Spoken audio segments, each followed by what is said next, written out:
Ava Moreno had spent 5 decades pouring herself into family, faith, and the relentless rhythm of need, always giving a little more than she had and a little sooner than anyone asked. On the day the sheriff's deputies came with a foreclosure notice, the desert rain didn't fall.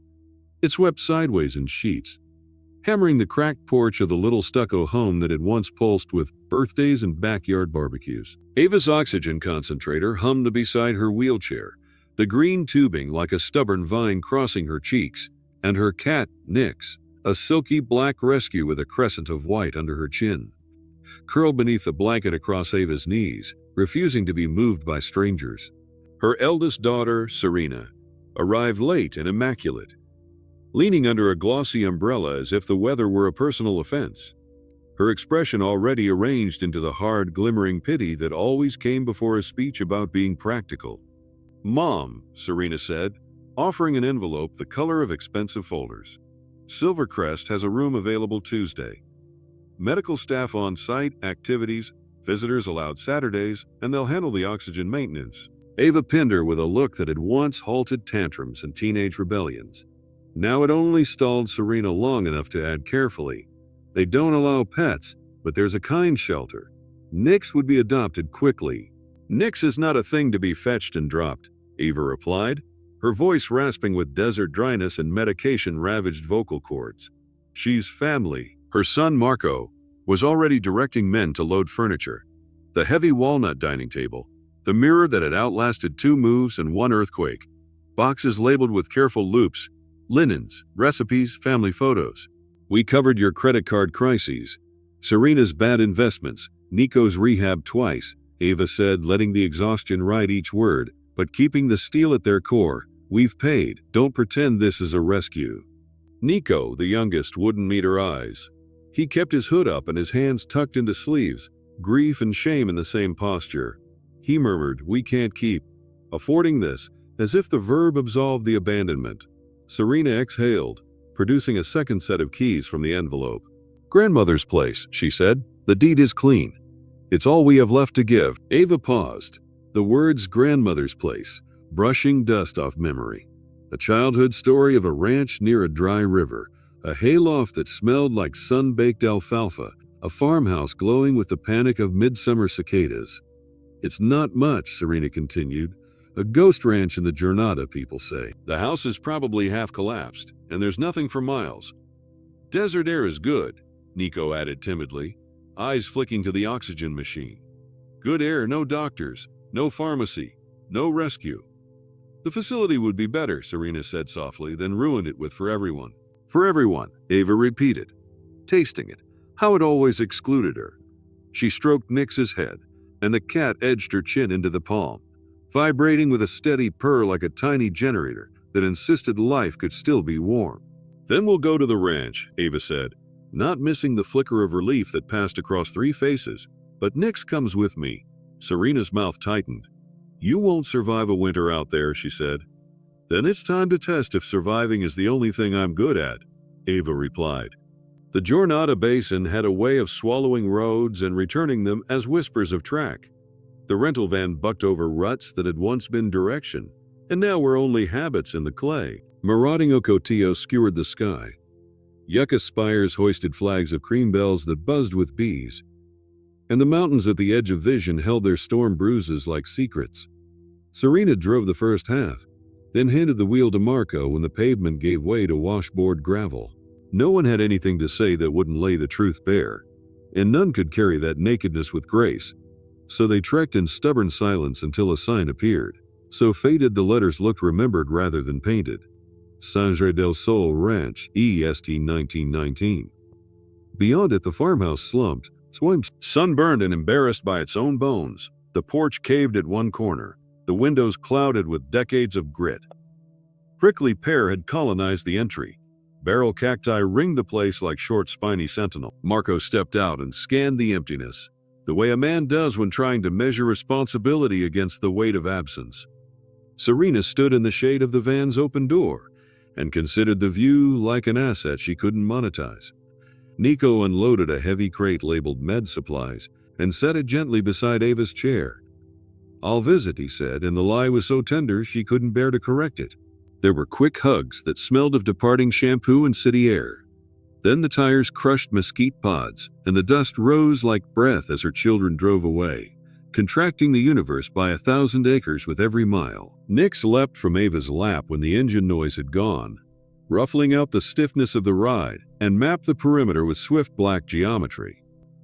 Under the porch, across the gap-toothed stairs into the shadow of the pump house, out again was something small and wriggling in her mouth, then a toss, a pounce, a clean dispatch. "You and I," Ava told the cat. "We take care of the corners, little hunter." She rolled her chair toward the porch, the oxygen concentrator whining at the drag of its small wheels over packed dirt, and stopped at the bottom of the broken steps. "We'll go around," she said, and set off toward the back where an adobe lip might be shallow enough to manage without help.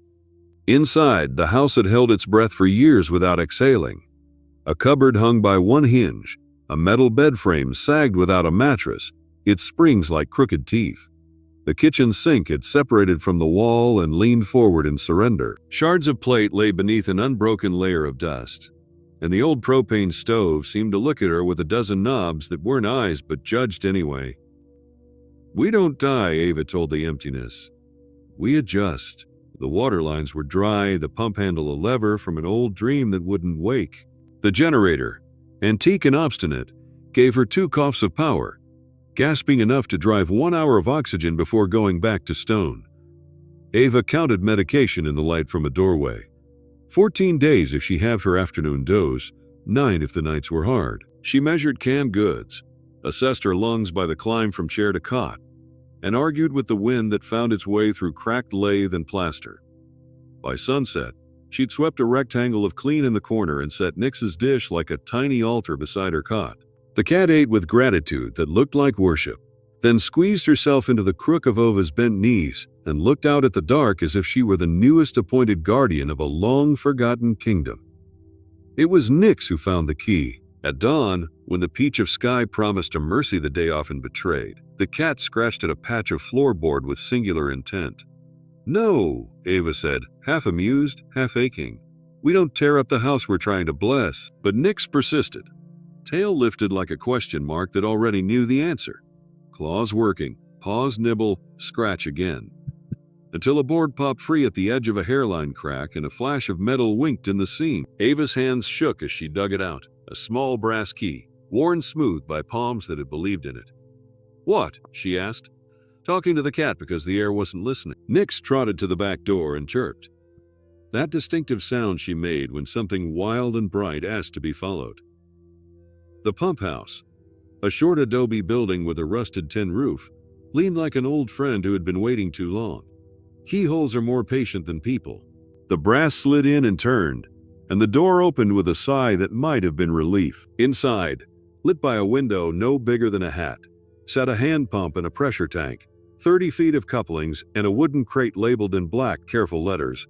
Santos, 1951. "Grandmother," Ava said, and the word found a place to rest. Tools wrapped in oilcloth, a ledger with thin paper and thick ink, and beneath them all, a folded map, tracing lines through the property like veins. Artesian seat by mesquite pear, a note in Spanish and English read. Cañada cut, mineral water, warm after August storms. "Miracle," Ava murmured, and the cat blinked as if miracles were simply competent housekeeping done on the universe's schedule. The seep was farther than she should have walked that day, especially with the oxygen tank protesting each bump and inclined like a child refusing chores. "If I die halfway," Ava told the cat, "I'm going to haunt you with canned tuna and unspooled yarn." Nix led anyway, cutting straight lines through scrub, pausing to wait when the sand turned fussy under the chair's wheels, glancing back with green-eyed impatience when a pause stretched longer than necessary. The arroyo revealed itself like a mouth open to confess, its bank scalloped by old flood, its bottom a congregation of stones polished by absence. And there, hidden among willow and tamarisk, the earth bled water with a quiet insistence that made faith seem like good manners rather than a miracle. The seep had pooled itself into a basin lined by old hands, a ring of rocks seated with the satisfaction of true fit, the water damp warm, the surface purling with tiny bubbles that tickled the skin. Ava pressed her palm to it. Santos, she whispered, not the last name, but the meaning. Saints, saints. She filled a jar and drank. The taste was mineral and medicine, a mild bitterness that settled into sweetness the way forgiveness settles into relief. Nix dipped a paw and shook it, offended by bubbles but unwilling to reject the discovery on principle. That night, Ava slept without the oxygen for 4 hours, a scandal to her body so accustomed to machinery. When she woke, she didn't cough until the third breath. We might not die, she told Nix in the small morning. We might live horribly and stubbornly and on our own terms. The map had more secret marks than the house had unbroken windows. A second note mentioned a hot vein where water rose warm enough to steam in winter, and a third, difficult to decipher, sketched a circle near the place where the arroyo turned sharply, as if the earth had changed its mind mid-sentence. Ava rationed pills, stretched meals with powdered milk, and inherited recipes for hunger, and began to repair the edges of their life, the way a woman mends a ripped sheet, straightening, smoothing, aligning threads to threads until the tear is tidied into the narrative of endurance. Nix kept watch from odd heights. Brick ledges, shelves, the top of the refrigerator that didn't run but still held the notion of cold, and patrolled the night with the authority of small queens. On the 5th day, when the heat loosened its fist to let the morning through, the cat insisted on the arroyo again. They followed the kirtle of willow and found, not far from the seep, a low rise of rock with a split like a healed wound. Warm air breathed from it. If you eat me, earth, chew slowly, Ava said, and Nix, affronted by melodrama, sprang down into the narrow entrance with a bound of liquid confidence. The cave was not a cave. A lava tube collapsed into a chamber the size of a one-car garage, with a pool at its center that steamed gently, fogging the rocks with breath. Orange and iron had loved these stones into stains. Purple lichens painted the walls with script. Strangest of all, pockets of water freckled the perimeter. Some clear and still, some milky, one a startling blue that seemed to glow without permission. Ava sat, and for a long time she did nothing but exist in the company of old stone. Then she peeled off her socks and lowered her feet. The heat climbed her bones, warming the scaffolding first and then the flesh, loosening the ears that had hung like heavy earrings from her joints. She cried, quietly and untheatrically, because relief is a language the body speaks fluently, when it has been told for too long that pain is a kind of prayer. Nix patrolled the rim, tail held like a pennant, but returned as always, to press her flank against Ava's calf, when the tremor of tears ran its course. On the rock beside the blue pool, someone had scraped initials. Ooh, 1952. Luz Moreno, Ava whispered, seeing her grandmother's hands. The seashell curve of nails, the vein that puckered along her wrist, the way she spoke to seedlings as if they owed rent. Beneath the initials, a scratched phrase in Spanish. El desierto guarda lo que la familia olvida. The desert keeps what the family forgets. Nix nosed at a shallow niche in the wall and pawed. There, wrapped in wax paper gone yellow, waited a small notebook bound in thread and will. Abuela Ava breathed. The first entry was a list of waters, a taxonomy of healings. The blue basin marked breath and heart, the milky one skin and wound, a shallow, quiet pool, bones and joints, and a tiny, nearly invisible lens of water at the back, mind and memory. Handle with respect. Rancheros came. Luz had written in a looping hand. A child with whooping cough played near the blue and slept without struggle. A miner with lungs like paper swam his hands in it and returned to his shift with laughter. A coyote with a torn flank lay in the milky and rose without limp 3 days later. Coyote, Ava said, amused. We share springs with the desert wives. On the last page, Luz had written something that made the skin along Ava's arms stiffen into attention.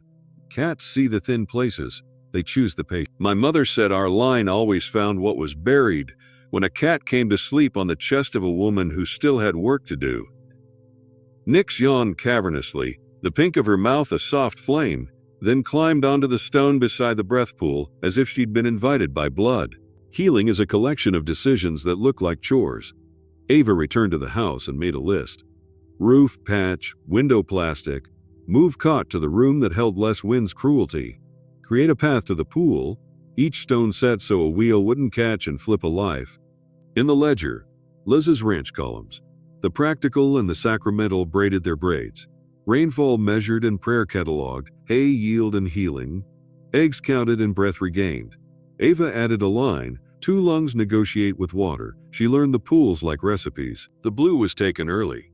Steam inhaled like a docile dragon. Compresses laid across sternum and back. The milky pool kissed scratches into forgetting. Turned the bruises on her shins from violet to memory in half a week. The shallow joint water eased fingers until she could clasp a hammer without the hand refusing like a stubborn mule. The tiny pool, the respect pool. She only touched with a fingertip. Felt the fizz at her skin like a warning and a blessing in the same syllable. Nix decided, more often than not, when and which.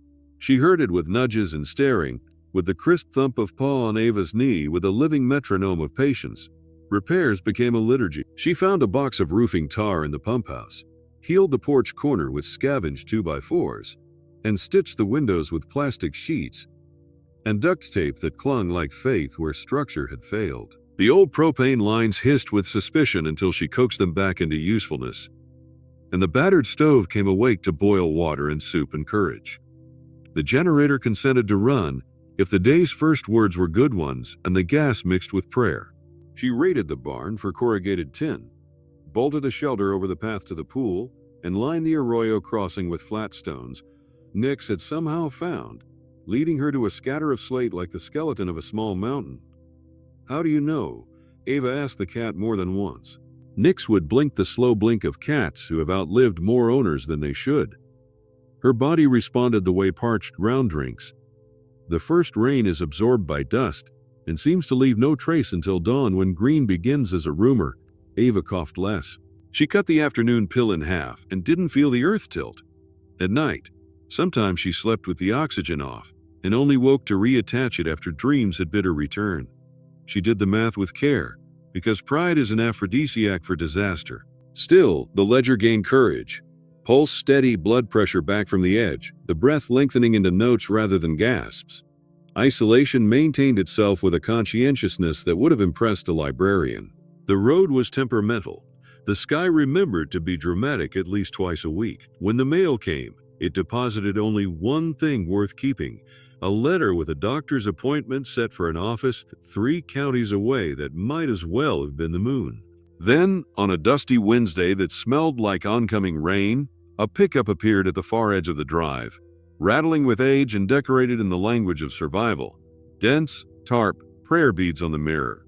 The driver stepped out and tipped his hat, as if manners had been stitched to his head. "Ma'am," he said. "Name's Hank Mendez. Truck died 2 miles back. Knee screams when it rains. Saw smoke from your chimney." Figured smoke meant people. Nix came to the door and sat, tail wrapped over dainty paws, the portrait of impedance. She sniffed the air in Hank's direction and astonishingly meowed once. A small sound that somehow held the weight of guidance. Then she rose, crossed the threshold, and walked a path that wasn't quite the path to the blue pool, wasn't quite the one to the milky, but split the difference toward the shallow basin that warmed joints and reminded bones of obligations. "She wants you to follow," Ava said. "This sounds foolish as anything, but let her be the foreman." Hank followed a cat into a desert arroyo, and later would say this was not the strangest thing he'd done, but it was the most useful. He sat at the pool's edge and put both hands into water that remembered 100 aches. By the time he came back, his jaw had unclenched enough for a grin to escape. "Feels like there's space between the bones again," he said, testing a crouch and finding that the pain did not lunge to bite him. "Ain't right, but it's right." "Right doesn't always ask permission from rules," Ava replied. She sent him with a mason jar of joint water and strict instructions about respect. He left a sack of oranges, a cracked but working solar lantern, and the sincere promise of word kept quiet.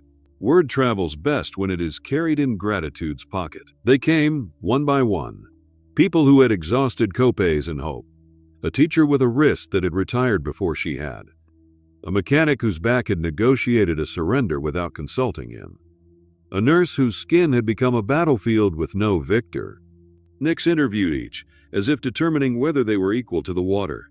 She would stare an extra beat at those who arrived angry, and remarkably they would calm to be allowed near the blue. "Outrage muddies the healing," Ava wrote in the ledger. "A cat knows what doctors forget." Then came Dr. Alina Ruiz, not with sirens or suspicion, but with a cooler and a kindly set to her mouth. She was the desert's doctor, the one who stitched ranch hands with roping scars and delivered babies in kitchens where saints watched from calendars. She had heard rumors from Hank, sifted self-respecting skepticism through her years of seeing things textbooks had no sections for, and brought her own betrayed joints to the arroyo, like a pilgrim who didn't want to call it that. Nix circled her twice, lifted a paw to Elena's knee, and began walking to the shallow joint pool without looking back. Elena's hands, so accustomed to being the certainty, trembled just once before she masked it with professionalism, and followed a cat into a healing she did not name. The water climbed her wrists and learned her scars, and took the memory of pain and turned it into a footnote. By the third visit, she could button her coat without the little gasp that said she had paid for competence in bone. "You've got something here," Elena said that evening over soup that tasted like a garden with ambition. "And it's bigger than just relief." She suggested records, a physician's insistence that truth loves a chart. She brought test strips and mineral kits, pulse oximeters, and a humility that allowed the cat to run the clinic. "I won't report," she said, "because the wrong people don't come with stethoscopes. They come with contract." "Santos," Eva murmured, and this time the word meant both the grandmother and the necessary angels. Progress braided itself around the property.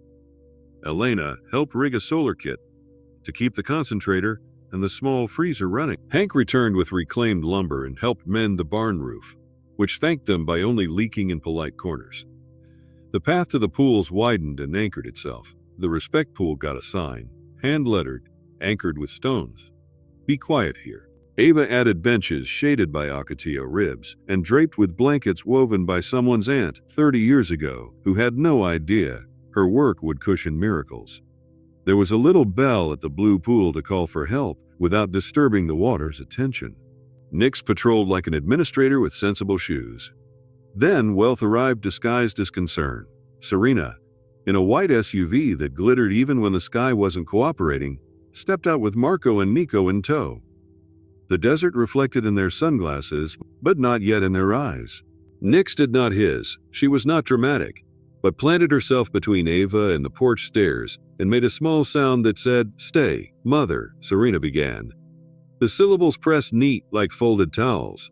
"We've heard stories. That's a problem." Elena stepped from the doorway with the timing of grace, wiping her hands on a cloth that held stains of citrus and iodine. "I'm Dr. Ruiz," she said. "Stories sometimes hold what facts misplace." Marco took in the benches, the path, the bell at the arroyo, the neat crates with labeled jars. "You built a whole thing," he said, failing to pick a noun. Nico hovered like a boy who had convinced himself he could be a good man if the circumstances would just let him. Serena produced papers that crackled.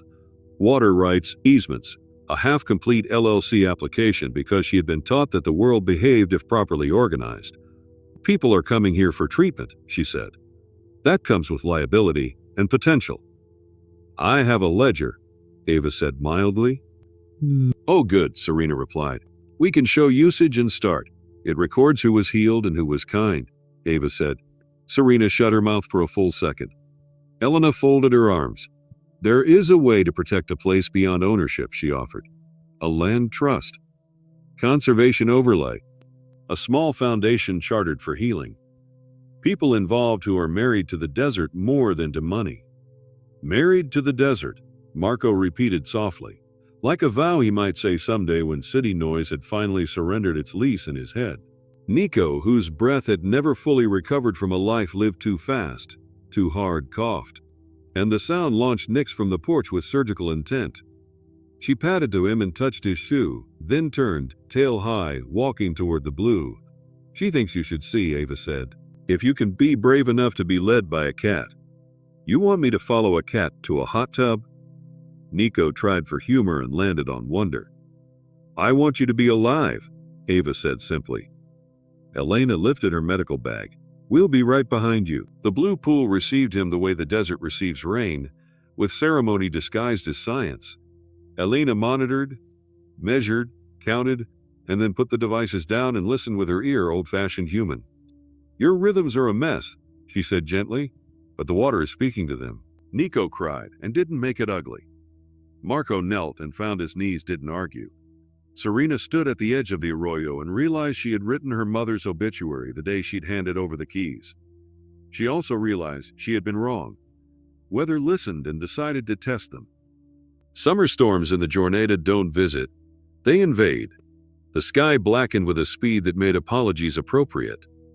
The first batter of rain slapped earth so hard the dust rose to fight back and was drowned. Ava looked at the path. The generator, the fragile line of the solar panel tilted like a question. Nix's ears pricked with mathematical precision.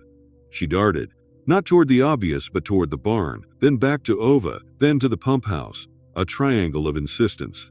Elena understood before anyone else.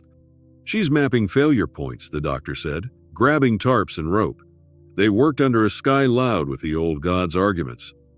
Marco and Elena threw tarps over the solar panel and angled a corrugated channel to usher water past the inverter.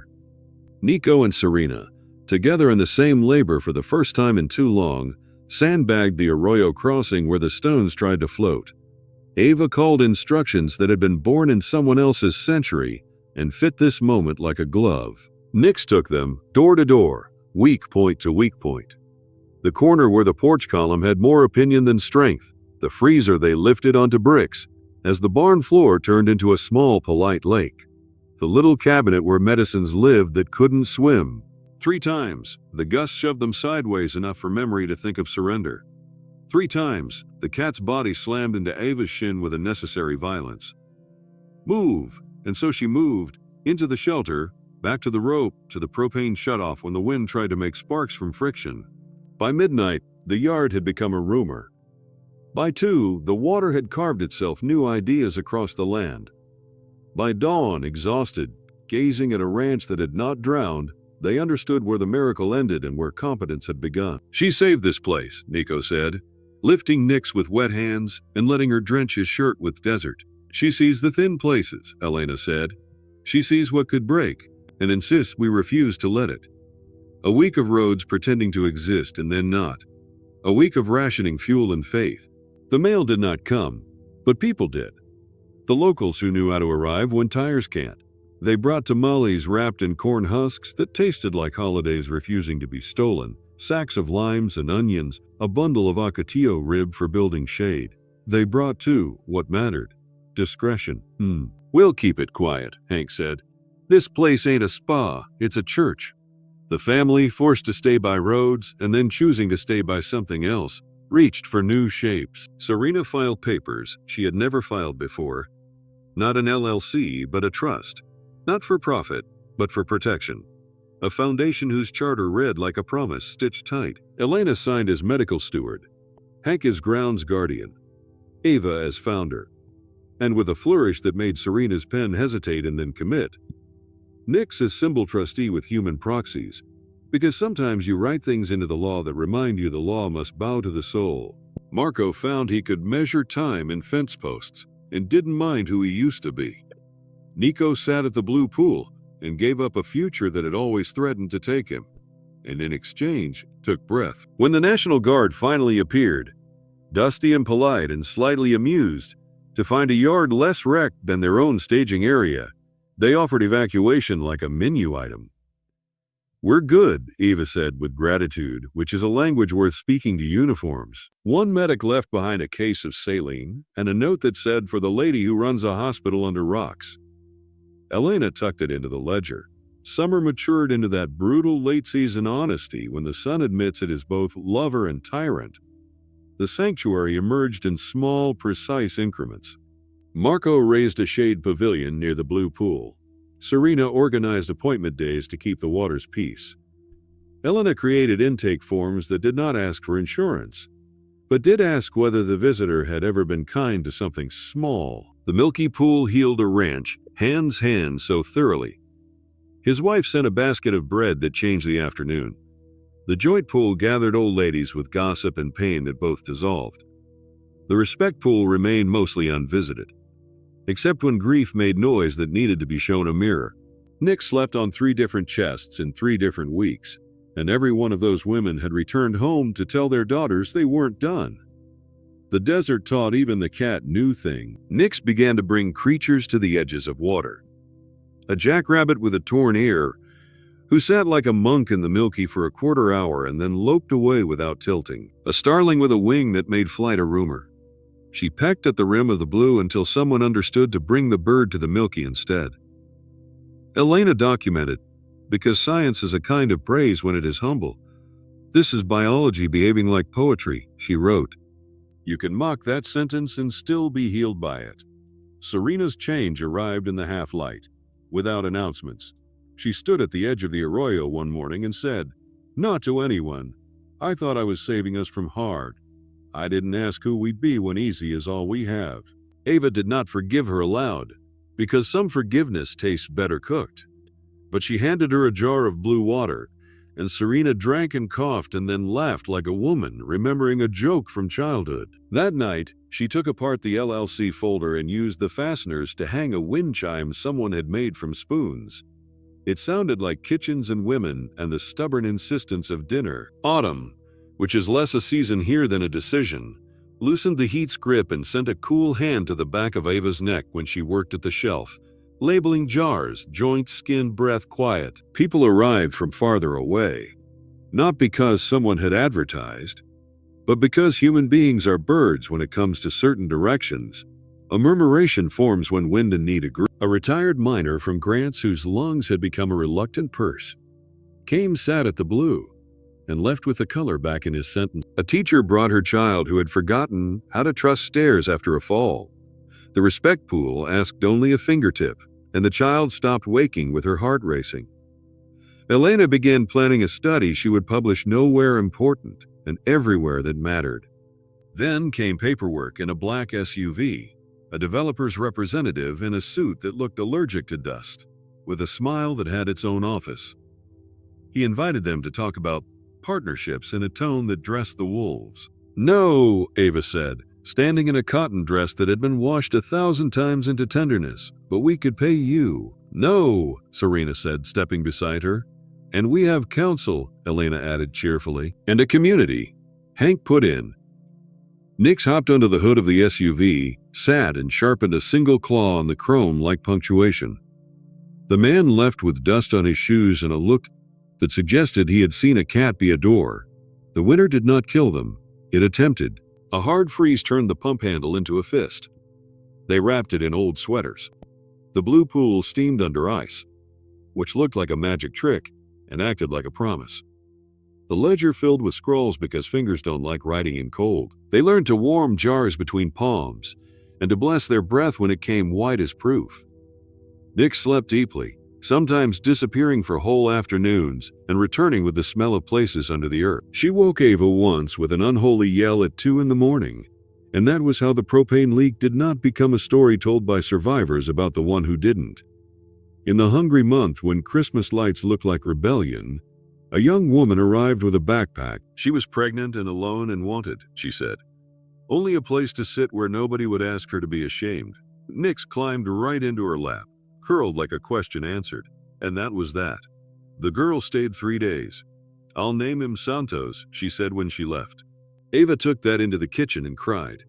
And the cat ate tuna that night and permitted affection with the air of a queen who had decided democracy was allowable in moments. When spring stepped into the desert and made everything reckless, poppies throwing themselves open, yucca thrusting spears into sunrise, cactus blossoms pretending silk, the sanctuary felt like something it had always been, finally unburied. The trust paperwork came back stamped, a bureaucratic sacrament. The clinic schedule lived on the refrigerator that still didn't refrigerate, but held magnets with opinions. Marco built a small casita with windows that admired the arroyo. Nico planted chilies and herbs near the kitchen. Serena coordinated volunteers who arrived knowing what to do because kindness teaches quickly. Elena finished her knot for journal paper and distributed it in church basements and feed stores, where people listen with their hands. Ava's body had revised its chapter. She used oxygen sometimes, like a reasonable woman uses a cane, without apology, and without the lie that independence is the only virtue. She also walked, slowly and without theater, from cot to porch, from porch to path, from path to pool, and sometimes farther, to the old mesquite where the land learned to cast shade and the wind sounded like women telling secret. She slept the whole night once, and woke not because she lacked air, but because Nix put her velvet paw on Ava's mouth, meaning, "You have breathed. Consider gratitude." It was Elena who brought the box. Found her at the shelter. The doctor said, setting the cardboard on the porch with the ceremony of presenting bread. Inside, a tangle of ears and paws and audacity. Black fur, a white crescent at the chin that made Ava's heart hiccup. A kitten with the same signature as a cat, who had already signed the deed to their survival. Nix stepped forward, tail upright, in a gesture that in cats means affection or war. She touched noses with the kitten and then, because she was not sentimental, cuffed her lightly and sat down to wash her own shoulder. A tutorial in 2 seconds. "Follow me, but don't presume. We don't have forever," Elena said softly to Ava. "But we can have succession." Ava nodded, swallowing and not embarrassed by the motion.